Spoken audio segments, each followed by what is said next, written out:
of Collinwood is kicking off the new year with some free January events. It's happening in the Waterloo Arts and Entertainment District. And here to tell us all about that is Brian Friedman. He's Executive Director of the Northeast Shores Development.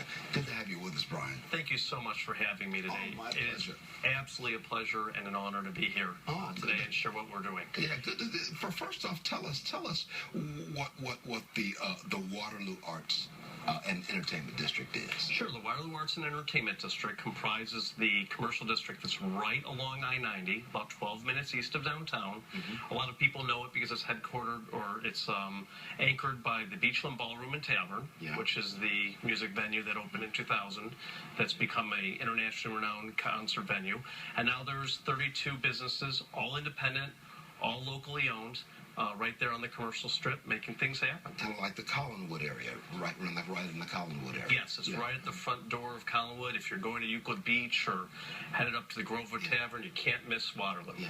You've got something called the Vibrancy Program. What is that? Yes, the Collinwood Rising Vibrancy Program is a year-long program. We're in month 2 here in January. We'll be doing this all the way through the end of the year.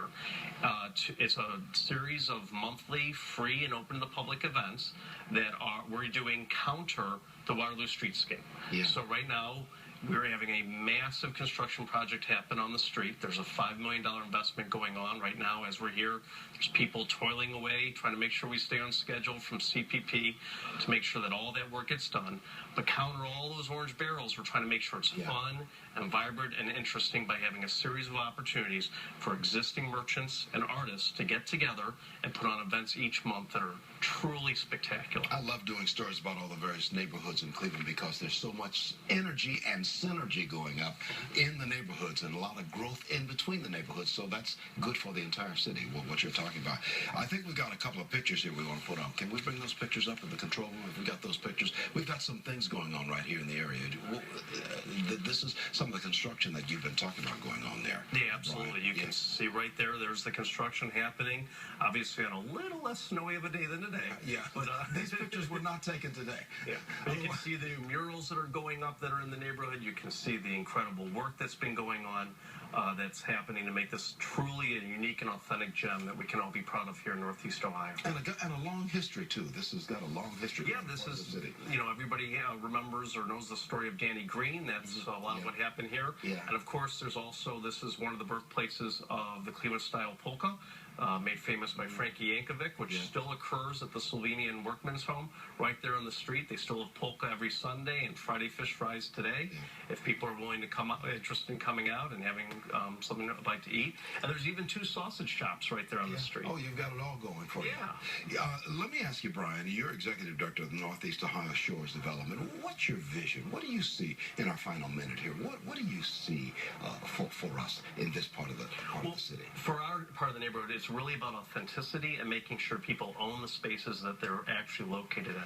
We're really trying to turn the knob, make sure that everybody that comes in, everybody that gets turned on and comes to the neighborhood has a stake in what's going on there by owning the space that they're in. So everything is independently owned, independently operated, and really a crazy unique place. One of our ongoing mantras is keep Waterloo weird. For example, I hope people come out on January 18th. We're doing a couple crazy events that day. One is at Music Saves, which is an independent record store, and a Lego artist is going to recreate that store out of Legos that day. Oh, you got it all going. Right. And earlier that day, 16 artists are putting up a brand new project we call Moon Cubed that Lauren Nagy is putting together. And right there on the town square, right at the corner of 156 and Waterloo that morning, they'll do free hot dogs and coffee and hot chocolate. What's the date? That's January 18th. Coming up on January the 18th. Starting the new year in the Waterloo Arts and Entertainment District. Absolutely. Brian, good to have you on the broadcast. Thank you so much for having me. Oh, my pleasure. I love having people from throughout the community come on the broadcast and tell what's going on in the community. Anytime. We're doing these events every month. I'll come by as often as you'll have me. When you profit, we all profit. Yes. Isn't that right for Northeast Ohio? Well, let's go over to Trent McGill. He's keeping a look